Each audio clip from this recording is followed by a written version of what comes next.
Hey guys, Raz here. Today we're looking at inverse functions, the first of a two-part video. So, what is an inverse function? Um, so sometimes in a question you could be given a function like this, yeah? Fx equals 3x minus 1. And you'll be asked, find f inverse of x, which is the inverse function. So that essentially means the reverse journey. So if I described my journey to work in terms of left and rights, would you agree on the way home I would turn around? I think I just heard someone disagree. No. Yeah, so on the way home, we're going to turn around. Yeah, otherwise we're walking backwards. That means on our way home, all the turns that were left on the way there become right on the way back. Yeah, and all the turns that were right on the way there become left on the way back.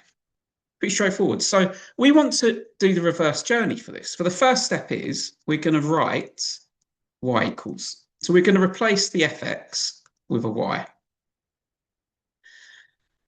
We're now going to do what I've just said, which is essentially turn around. So algebraically, in this instance, the equivalent of turning around is just swapping x and y. Swap x and y with each other. So x's become y's and y's become x's. And now we make y the subject.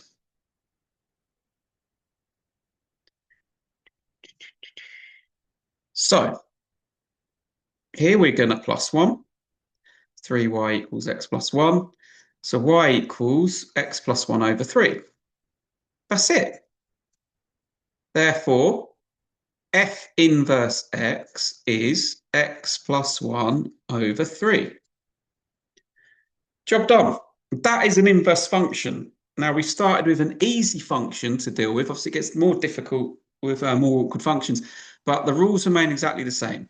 We replace the fx with y equals, we swap x and y around, and then we make y the subject.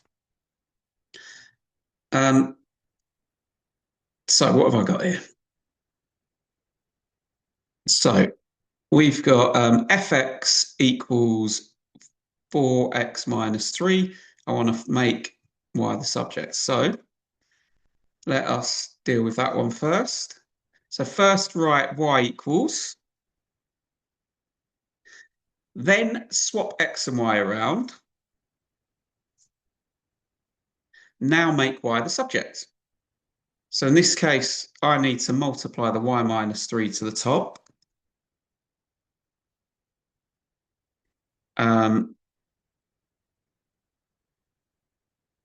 That's it. Now I'm making y the subject. It's pretty straightforward. Add the 3x. Divide by x.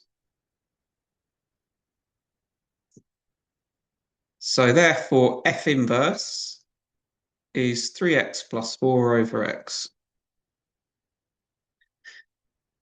Yeah. Let me try the g as well whilst we're here. So this one is tougher on the algebra. So we've got gx equals x minus 2 over x. So now y equals this. So if we just follow the rules to let the law, which is swap x and y around. So where you see a y, it becomes an x, and where you see an x, it becomes a y. Now we need to make y the subject.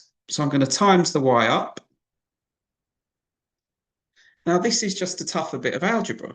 That is all. If I bring the y over,